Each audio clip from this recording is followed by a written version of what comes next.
mendengar kata karantina, tentunya yang ada di dalam benak dan pikiran kita adalah kita dikurung di suatu tempat dalam jangka waktu tertentu dan kita tidak boleh pergi kemana-mana selama masa karantina. Menjelang Ramadan dan Hari Raya Idul Fitri, ada kabar baik, khususnya bagi pelaku perjalanan luar negeri kini tidak perlu menjalani karantina ketika masuk ke Indonesia. Satgas Penanganan COVID-19 telah menerbitkan aturan terbaru yang menyatakan pelaku perjalanan dari luar negeri tidak perlu menjalani karantina lagi. Apa syarat-syaratnya dan apakah masih diperlukan PCR? Kita saksikan setelah intro berikut ini.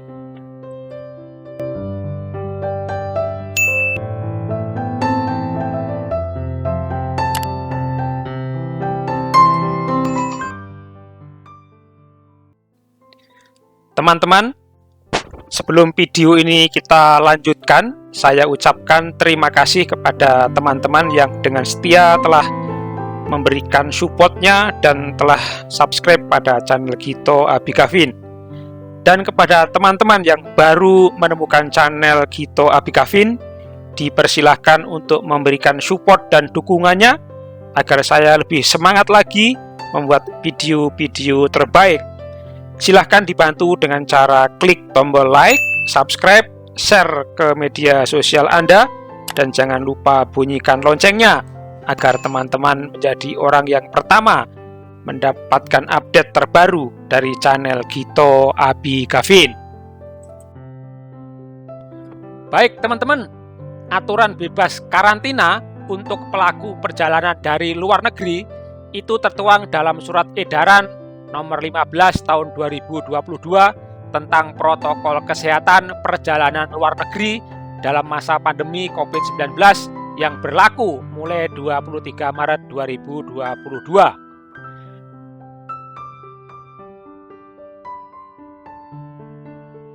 Ketua Satgas Penanganan COVID-19 menerangkan dalam surat edaran terbaru itu dapat mengizinkan pelaku perjalanan dari luar negeri baik WNI maupun WNA memasuki Indonesia tanpa karantina, namun tetap mewajibkan pemeriksaan ulang PCR saat kedatangan di pintu masuk Bandara Indonesia. Bagi yang mendapat hasil negatif COVID-19 bisa melanjutkan perjalanan. Bagi pelaku perjalanan luar negeri yang telah divaksin dosis kedua atau ketiga seminimalnya 14 hari sebelum keberangkatan dan mendapatkan hasil negatif rapid PCR, maka diperkenankan melanjutkan perjalanan. Adapun sebelum pelaku perjalanan dari luar negeri diizinkan melanjutkan perjalanan, harus menunggu hasil negatif dari pemeriksaan ulang entry test rapid test PCR saat di entry point. Pelaku perjalanan luar negeri dapat menunggu hasilnya di hotel atau di tempat akomodasi penginapan atau tempat tinggal. Selama menunggu hasil keluar, pelaku perjalanan dari luar negeri tidak diperkenankan meninggalkan tempatnya atau berinteraksi dengan orang lain sebelum dinyatakan negatif tes PCR.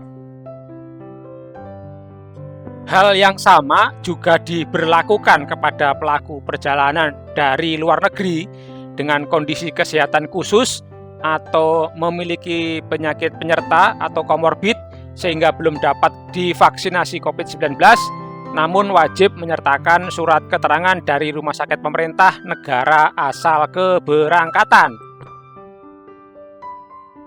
Khusus bagi pelaku perjalanan dari luar negeri yang belum bisa divaksin atau baru menerima vaksin dosis pertama atau belum vaksin lengkap, maka harus karantina 5x24 jam dan swab PCR pada saat entry dan exit. Untuk anak usia 6 sampai dengan 17 tahun dapat divaksinasi di bandara atau di tempat karantina diberlakukan. Hal yang sama berlaku juga bagi pemegang izin tinggal diplomatik atau dinas dan pemegang kitas atau kitab. Terdapat juga aturan tambahan terkait asuransi kesehatan. Khusus WNA cukup melampirkan bukti kepemilikan asuransi kesehatan meliputi penanganan COVID-19 dan evakuasi medis. Untuk minimal nilai pertanggungannya ditetapkan penyelenggara, pengelola, atau pemerintah daerah setempat. Sebelumnya nilai pertanggungan minimal setara 25.000 US dollar atau 20.000 Singapura dolar untuk PPLN yang masuk melalui pintu masuk di wilayah Batam dan Bintan. Sementara aturan terkait pelaku perjalanan dari luar negeri khusus perjalanan wisata dihapus dan mengikuti peraturan PPLN umum. Juga dihapus aturan dispensasi bagi WNA karena kewajiban karantina bagi PPLN dengan vaksin dosis kedua atau ketiga sudah tidak diberlakukan. Itulah aturan baru tentang bebas karantina untuk pelaku perjalanan dari luar negeri. Tetap patuhi protokol kesehatan. Demikian, semoga bermanfaat dan silahkan sebelum meninggalkan video ini berikan supportnya dengan cara klik tombol like, subscribe, share ke media sosial teman-teman, dan jangan lupa bunyikan loncengnya agar teman-teman menjadi orang yang pertama mendapatkan update terbaru dari channel Gito Abi Gavin. Terima kasih. Assalamualaikum warahmatullahi wabarakatuh.